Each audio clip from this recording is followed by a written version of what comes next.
दोस्तों काफ़ी समय से मैं देख रहा हूँ कि रेगुलर मुझे कमेंट में आप लोगों के कमेंट्स मिल रहे हैं कि कंप्लीट एक वीडियो लेकर आए आप एईपीएस के रिगार्डिंग या एईपीएस के ऊपर। साथ ही रेगुलर मुझे मैसेजेस भी मिल रहे हैं इंस्टाग्राम पर कि सर आप जो है कंप्लीट एक वीडियो लेकर आए हैं एईपीएस पर कि एईपीएस एक्चुअली है क्या, कैसे ये काम करता है, क्यों ये इंट्रोड्यूस हुआ एईपीएस और इसके पीछे की टेक्नोलॉजी क्या है, वर्क कैसे करता है, पूरा का पूरा वीडियो लेकर आए। तो स्पेशली आप लोगों की डिमांड पर ये वीडियो लेकर आया हूं मैं एईपीएस के बारे में। आज की इस वीडियो में हम लोग बात करेंगे एईपीएस का फुल फॉर्म क्या होता है। सबसे पहले हम लोग ये जान लेते हैं आधार इनेबल्ड पेमेंट सिस्टम। एईपीएस का जरूरत क्यों पड़ा और किसने इसको इंट्रोड्यूस किया। तो सबसे पहले मैं आपको बताना चाहूंगा इसको इंट्रोड्यूस किया एनपीसीआई ने, national payment corporation of India. NPCI ने इसको इंट्रोड्यूस किया आरबीआई के साथ मिलकर। एक्चुअली इसकी जरूरत क्यों पड़ी, एईपीएस की जरूरत ही क्यों पड़ी। पहले क्या होता था, मेरे ख्याल से मैं आपको कहना चाहूँगा 2014 के पहले तक, अभी तक जो होता था यानी कि मोदी गवर्नमेंट के पहले तक क्या होता था कि जब भी हमें जो है पेमेंट निकालने के लिए हमें जब पेमेंट की जरूरत पड़ती थी, हमारे बैंक अकाउंट से विड्रॉ करने की जरूरत पड़ती थी, या तो हम लोग कहाँ जाते थे, हमारे नियर बाय एटीएम मशीन पर जाते थे, हमारा एटीएम कार्ड लगाते थे और हम वहाँ से विड्रॉ ले लेते थे। करेक्ट, हम लोग यही करते थे। लेकिन दिक्कत ये आ रही थी कि जो है छोटी छोटी जगहों पर, छोटे गाँवों में, कस्बों में जो है इतने ज़्यादा एटीएम नहीं थे या बहुत कम जो है एटीएम थे, एटीएम मशीन जो है बहुत कम इंस्टॉल की गई थी, जिससे कि बहुत ज़्यादा दिक्कत आती थी। मान लीजिए, और जो ओल्ड एज या यूँ कहें कि सीनियर सिटीजन्स होते हैं, उन्हें ट्रेवल करने में भी काफ़ी ज़्यादा दिक्कत आने लगी। जैसे कि फॉर एग्जांपल लोग घंटों लाइनों में खड़े रहते थे बैंकों में, और उसके बाद जो है विड्रॉ मिलता था, उनके पैसे, उनके खाते के पैसे उनके पास में आते थे। काफ़ी प्रॉब्लम ये आती थी। और एटीएम तो बहुत ज़्यादा मिलते नहीं थे, एरिया में एटीएम होते नहीं थे, काफ़ी उसकी लागत भी आती है, एटीएम इंस्टॉलेशन की लागत भी आती है। इसलिए जो है एनपीसीआई ने, आरबीआई ने मिलकर ये देखा कि यार इस प्रॉब्लम से किस प्रकार से निजात पाया जाए, या यूं हम लोग कह सकते हैं कि जो है नई गवर्नमेंट आई थी 2014 में, मोदी गवर्नमेंट, उन्होंने इस पर फोकस किया कि यार लोगों को घंटों लाइन में खड़े रहना पड़ रहा है, एक्चुअली इसका सॉल्यूशन क्या है। उन्होंने एनपीसीआई और आरबीआई को शायद मेरे ख्याल से डायरेक्टली निर्देश दिए होंगे, या फिर उनके साथ में बैठकर जो है डिस्कशन कुछ हुआ होगा उनका। इसके बाद जो है एनपीसीआई ने एईपीएस को लॉन्च किया। अब एईपीएस एक्चुअली होता क्या है, फॉर एग्जाम्पल अब हम लोग क्या करते हैं, फॉर एग्जाम्पल हम लोग जो है कहीं शॉपिंग मॉल हम लोग जाते हैं, या हम लोग कोई शॉप पर जाते हैं, नियर बाय शॉप पर। अब आज जो है एईपीएस हर जगह अवेलेबल है, चाहे वो छोटा से छोटा गांव हो, चाहे बड़ा से बड़ा शहर हो। एनपीसीआई ने एईपीएस को लॉन्च किया है, उसके बाद एईपीएस हर जगह जो है अपना कदम रख चुका है, ऐसा कहे तो हम लोग। यानी कि अब इजीली हम लोग जो है विड्रॉ ले सकते हैं अपने अकाउंट से। आपको बैंक जाने की जरूरत नहीं है, आपको घंटों लाइन में खड़े रहने की जरूरत नहीं है, आपको एटीएम मशीन तक जाने की जरूरत नहीं है। कई सारे लोगों के पास तो आज भी एटीएम कार्ड अवेलेबल नहीं है, ऐसे में वो विड्रॉ कैसे लेंगे। तो अब जो है एईपीएस के थ्रू हम लोग कोई भी नियर बाय शॉप पर जा सकते हैं। मान लीजिए हमने कोई सुपरमार्केट गए, वहां पर आपका आधार कार्ड आपके पास होना चाहिए, आधार कार्ड नंबर आपको बस पता होना चाहिए, चाहे आपके पास आधार कार्ड हो या फिर आधार कार्ड नंबर आपके पास पता है, आपको पता है। आपको सिर्फ और सिर्फ उस शॉप पर या उस मॉल में जाकर आपको अपना आधार कार्ड देना होता है, ठीक है। जैसे ही आप अपना आधार कार्ड देते हैं, उसके बाद आपको अपना थंब लगाना होता है वहां पर फिंगरप्रिंट डिवाइस पर, और ऐसे में आपके अकाउंट से जो बैलेंस कट करके जो शॉपकीपर होता है उसके अकाउंट में आ जाता है। उसके पास एक आईडी होती है, उस एप्लीकेशन के वॉलेट में वो अमाउंट चले जाता है। यदि आपने शॉपिंग करी है तो पैसा डायरेक्टली उसके अकाउंट में चले जाएगा। यदि आपने सिर्फ विड्रॉ लेना है, मान लीजिए आपको 2000 रुपये आपके अकाउंट से, बैंक अकाउंट से विड्रॉ लेना है, तो आप किसी नियर बाय शॉप पर जाएंगे जहां पर पेमेंट बैंक है या फिर पैसा निकाला जाता है आधार कार्ड से, ऐसा लिखा हुआ देखा होगा आपने बोर्ड पर। तो आप वहां जाएंगे, आपको विड्रॉ चाहिए, आप वहां जाकर अपना सिंपली थंब लगाइए, वो आपको कैश निकाल कर दे देते हैं। क्लियर, यही प्रोसेस होती है। अब बात आती है कि इसमें नुकसान हो सकता है क्या किसी का। जी हाँ, बिल्कुल नुकसान हो सकता है। इसमें ग्राहक यानी कि कस्टमर का भी नुकसान हो सकता है, उसका भी लॉस हो सकता है, शॉपकीपर का भी लॉस हो सकता है इसमें। इसलिए बहुत ज़्यादा हमें सावधान होना चाहिए एईपीएस के थ्रू जो है, या एईपीएस का यूज़ करते टाइम बहुत ज़्यादा हमें सावधान रहना चाहिए। नुकसान कैसे हो सकता है, आइए मैं बताता हूँ आपको कैसे नुकसान हो सकता है। फॉर एग्जाम्पल, आपकी कोई एक शॉप है, आप वहाँ पर एईपीएस यूज़ कर रहे हैं, कोई आपके पास आईडी है एईपीएस की।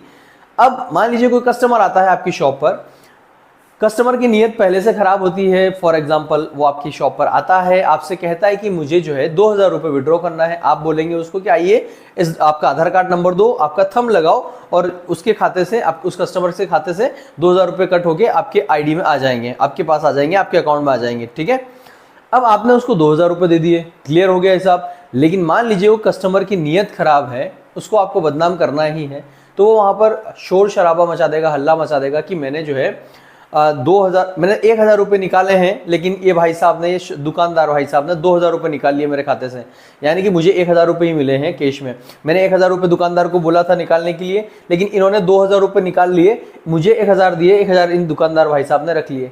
इस टाइप से बदनामी हो सकती है, तो वहाँ पर शॉपकीपर को सावधान रहना चाहिए, सावधान रहना पड़ेगा। इसके लिए दुकानदार या शॉपकीपर क्या कर सकता है, शॉपकीपर को एक रजिस्टर मेंटेन करना होता है डेली का, जो भी ट्रांजैक्शंस उसके यहाँ पर होते हैं उसमें काफ़ी सारे जो कुछ कॉलम्स बनाने होते हैं, वहाँ पर आपको कस्टमर का सिग्नेचर ज़रूर लेना है कि कितने रुपए विड्रॉ किए हैं, उसके सामने डेट, टाइम, बैंक अकाउंट, उसका आधार कार्ड नंबर, उसका नाम, सब कुछ उस रजिस्टर में आपको डेली मेंटेन करना चाहिए। जो भी ट्रांजैक्शंस आप कर रहे हैं एज ए शॉपकीपर, सभी कस्टमर्स की सारी डिटेल आपको उस रजिस्टर में मेंटेन रखना चाहिए।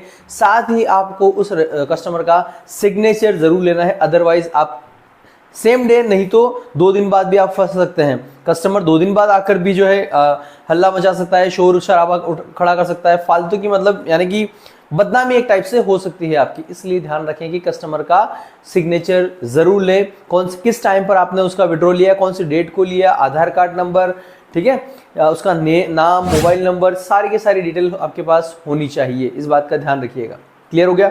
दूसरी बात, इसमें शॉपकीपर कैसे जो है यानी कि क्या कर सकते हैं, इसका मिसयूज कैसे कर सकता है, कोई भी दुकानदार किस प्रकार से मिसयूज कर सकता है। यदि आप एक दुकानदार हैं, यदि आप एक कस्टमर हैं, यदि आप एक ग्राहक हैं, मान लीजिए आप किसी की, सेम कॉन्सेप्ट हो सकता है जैसे मैंने आपको बताया, उल्टा भी हो सकता है। मान लीजिए आप एज ए कस्टमर किसी शॉप पर गए कि मुझे 5000 रुपये निकालने हैं, क्लियर, 5000 रुपये निकालने हैं। आप किसी शॉप पर जाते हैं, आपने अपना आधार कार्ड नंबर दिया, आपने अपना थंब लगाया, अब शॉपकीपर ने 6000 रुपये निकाले। मान लीजिए आपको 5000 रुपये दिए, आपको लगेगा कि चलो मैंने 5000 बोले थे, 5000 रुपये मैंने ले लिए और चल पड़े अपन। लेकिन दुकानदार कितना निकाल लेता है, 6000 रुपये निकाल लेता है। ऐसा होता भी है, होता है ऐसा, कहीं दुकानदार भी ऐसा फ्रॉड कर लेता है, कहीं शॉपकीपर जो या कोई कस्टमर होता है वो भी ऐसा कर लेता है। इस बात का ध्यान रखिएगा। इसलिए मान ली उसने 1000 रुपये एक्स्ट्रा रख लिए, उसने निकाल के, आपने 5000 की बोला था, उसने 6000 रुपये निकाल लिया, आपने 2000 की बोला था, उसने 4000 रुपये निकाल लिए दुकानदार ने, लेकिन आपको जितना उसको बोला उतना ही उसने आपको दिया। तो ऐसे में फ्रॉड हो जा सकता है। इसलिए हमेशा उससे रिसिप्ट जरूर लें जब भी आप अपना विड्रॉ करवाएं एज ए कस्टमर। जैसे आप विड्रॉ लेते हैं, जितना पेमेंट आपने उससे लिया उसकी रिसिप्ट जरूर लें कि आपने कितना रुपया उससे लिया है। क्लियर है, इस बात का ध्यान रखिएगा। साथ ही एक मैसेज भी आपके मोबाइल पर आता है, उस मैसेज को भी आप चेक करें कि कितना विड्रॉ हुआ है या कितना पैसा विड्रॉ किया गया है आपके बैंक अकाउंट से। इस बात का आप ध्यान रखिएगा। इंडिया में काफ़ी सारी एईपीएस कंपनीज अवेलेबल हैं, या यूं कहें कि काफ़ी सारी फिनटेक कंपनीज अवेलेबल हैं जिसके थ्रू जो है आप अपना काम स्टार्ट कर सकते हैं एज ए शॉपकीपर। यदि आप एईपीएस आईडी लेना चाहते हैं तो काफ़ी सारी जो है एईपीएस कंपनीज अवेलेबल है, बहुत सारे सर्विस प्रोवाइडर आपको मिल जाएंगे, एईपीएस सर्विस प्रोवाइडर। लेकिन इस बात का और ध्यान रखिएगा कि 90% जो है फ्रॉड कंपनियां अवेलेबल है मार्केट में। इसलिए बच के रहिएगा, क्योंकि हर दिन या हर महीने या हर हफ्ते, हर 10 दिन में जो है एक नई कंपनी आ रही है फ्रॉड करने के लिए। फ्रॉड कैसे करती है वो कंपनीज, ये भी मैं आपको जानकारी देना चाहूँगा। जो मेरे पास एक्सपीरियंस है वो आपके साथ शेयर करना चाहूँगा।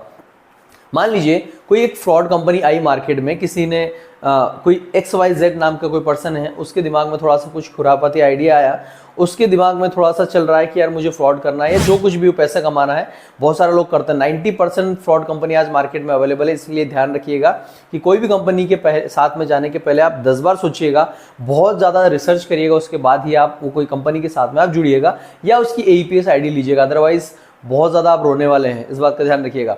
एक्चुअली होता क्या है कि कोई भी कंपनी नई मार्केट में आती है, बहुत आपको बताते हैं कि हम ये फ्री में आपको दे देंगे, फ्री में आपको आईडी प्रोवाइड कर देंगे, इतना बहुत ज़्यादा आपको कमीशन दे देंगे, अदर कंपनीज के मुकाबले आपको ज़्यादा कमीशन हम लोग प्रोवाइड कर देंगे। तो आप एक काम करिए, हम आपको जो है फ्री में आईडी देंगे, आप हमारे साथ मिलकर काम करिए। कौन दुकानदार नहीं चाहेगा? हर दुकानदार चाहेगा कि यार फ्री में आईडी मिल रही है तो बिल्कुल फ्री में आईडी ले लेते हैं, ज़्यादा कमीशन भी मिल रहा है और कोई मनी ट्रांसफ़र का भी कोई ज़्यादा चार्ज नहीं लग रहा है, बहुत सारी फैसिलिटीज़ ये कंपनी दे रही है, तो क्यों ना इस कंपनी के साथ में जुड़कर काम किया जाए। ऑब्वियसली आपकी जगह शायद मैं भी अगर होऊंगा तो 2 मिनट सोचूंगा इस बारे में कि यार चलो फ्री में मिल रहा है, बिल्कुल क्यों ना इस कंपनी के साथ में जुड़कर काम किया जाए। तो ऐसे में हम लोग जो है तुरंत ही उस ट्रैप में फंस जाते हैं, उस जाल में फंस जाते हैं और उस कंपनी के साथ में हम लोग काम करना स्टार्ट कर देते हैं। फॉर एग्जाम्पल, हम लोग कोई भी दिन भर का हमने जो भी ट्रांजेक्शन किया 40-50 हज़ार रुपए का, 1 लाख रुपए का, वो सारा का सारा जो हमने ट्रांजेक्शन था, जो पैसा हमने विड्रॉ किया कस्टमर्स के खाते से एज ए शॉपकीपर, वो सारा का सारा पैसा डायरेक्टली हमारे बैंक अकाउंट में नहीं आता है, शॉपकीपर के बैंक अकाउंट में नहीं जाता है, वो उस कंपनी की जो आईडी हम लोग लेते हैं AEPS आईडी, उस आईडी की वॉलेट में जाता है। क्लियर? अब मान लीजिए कंपनी ने देख लिया कि इसके वॉलेट में ट्रांजैक्शन हो रहे हैं, अच्छे खासे ट्रांजैक्शन हो रहे हैं, डेली के डेली ट्रांजैक्शन कर रहा है बंदा, जब वो कंपनी ध्यान रखेगी कि जब इसके वॉलेट में अच्छा खासा बड़ा अमाउंट होगा, 40-50-60 हज़ार रुपये हो जाएगा, तब इसको पकड़ा जाएगा। तो वो कंपनी क्या करती है, मान लीजिए वो आपके वॉलेट में 50 हज़ार रुपये आ गए, वो कंपनी की नीयत खराब होती है, वो आपको विड्रॉ नहीं देती है। आप वो वॉलेट का अमाउंट जो है अपने बैंक अकाउंट में लेना चाहते हैं तो कंपनी आपका अकाउंट फ्रीज कर देती है। फिर आपको बोला जाता है, आपको कॉल किया जाता है कि हमने आपको आईडी फ्री में दी थी, अब एक काम करो, 5,000 रुपये इसका चार्ज है, 10,000 रुपये इसका चार्ज है। ऑलरेडी आपके बैंक और आपके आईडी के वॉलेट में 50,000 रुपये उसने कंपनी ने फ्रीज कर दिए। अब वो कंपनी आपको कॉल कर रही है कि आपको हमने आईडी फ्री में दी थी, आप इसका 10,000 रुपये हमको दो, पहले हमारे खाते में डालो, उसके बाद हम आपके 50,000 रुपये रिलीज कर देंगे। अब ऐसे में वो 50,000 रुपये निकालने के चक्कर में कई सारे लोग क्या करते हैं, 10,000 रुपये उस कंपनी को पे कर देते हैं कि चलो 10,000 रुपये देंगे तो 50,000 रुपये तो रिलीज हो जाएंगे। लेकिन ऐसा नहीं होता है।